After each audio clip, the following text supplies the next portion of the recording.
Hey everybody, this is Chuck Marone with Strong Towns. A couple months ago, I posted a video where I said local governments are very efficient. And there was a little bit of pushback on that video, fine. You know, you can go back and look at that one, read the comments.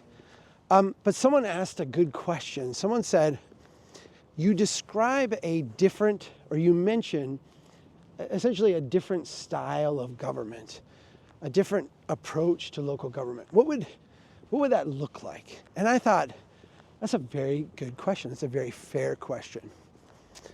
So I'm going to try to answer that today a little bit, briefly. I actually think that this is going to be the fifth Strong Towns book, the third book in the series, Escape the Housing Traps, coming out now.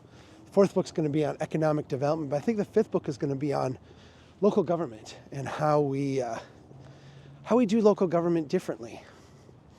Right now, local governments spend a lot on capital. And the reason they spend a lot on capital is because they can get large sums of money for capital projects. So we can get money for, we can get money in local government for doing things like building sewer systems, building water systems, widening roads, widening streets. When we tax people, we tax them in ways that kind of generate these large lump sums, in a sense. And then the day-to-day stuff is a lot harder, right? It's easier to build the road and to kind of finance the big lump sum to build the road than it is to tax the modest amount to pay for it and maintain it.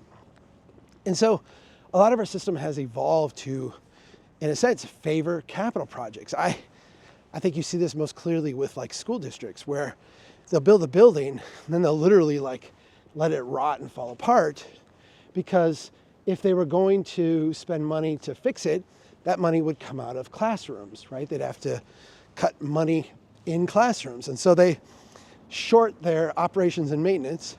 They let things fall apart. And then when it gets really bad, they go back to voters and say, would you approve this bond so we can fix the school and have decent facilities? It's like it's coming out of two different budgets, right? One budget, big, fluid, liquid. The other budget, small, lots of hands in it.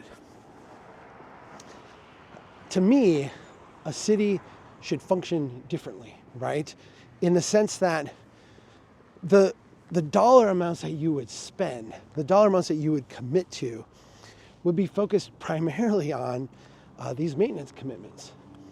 I think it's a different taxing system, right? We've talked about land value tax versus property tax or sales tax, which are very transactional.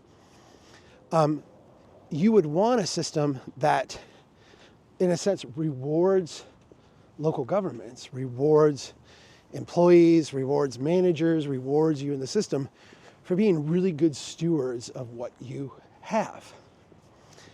I think such a government has a lot more employees. I think it has double the employees that it has today. I don't think most of those employees are in, the kind of road building, infrastructure building, the kind of traditional employees that cities have now. I think a lot of them are more like social workers out doing stuff in neighborhoods, out kind of nurturing places, building up the tax base, making them more livable.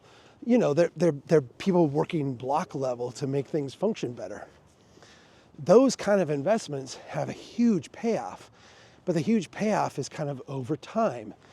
And to me, if I were structuring a local government, it would be a local government that, as the tax base grew organically without adding more expenses, your, in a sense, income, your prosperity, your balance sheet, your scorecard as a government would go up.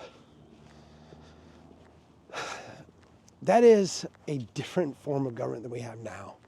The form of government we have now at the local level is really a transactions-based government. It's really a function of our macroeconomy, right? We set local government up to be the implementation arm of federal policy, We put lots of money then into, transactions. We get a little bit of a financial crisis, and then we're going to fund infrastructure at a large scale. So all of a sudden, bam, lots of infrastructure money. And we look around at local governments, and they don't really care about what's going on in the neighborhood. They don't stop and bother to maintain the park or anything like that, right?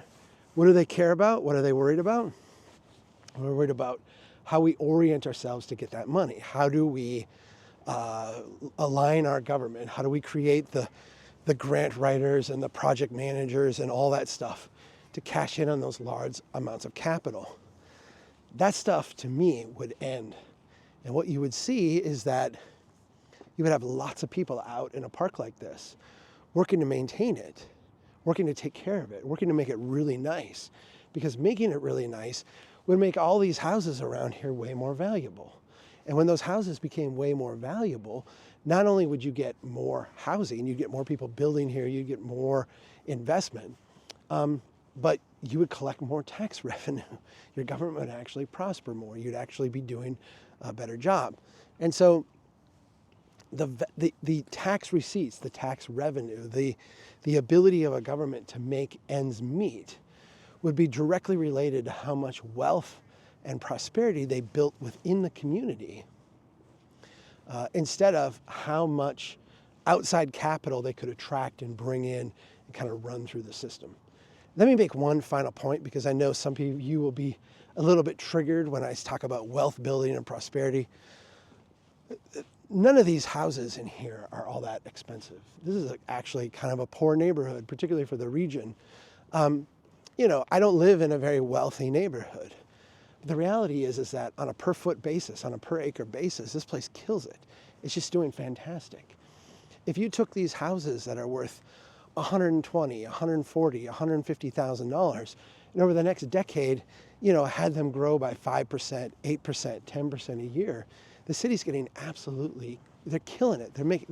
They're doing great from a wealth standpoint.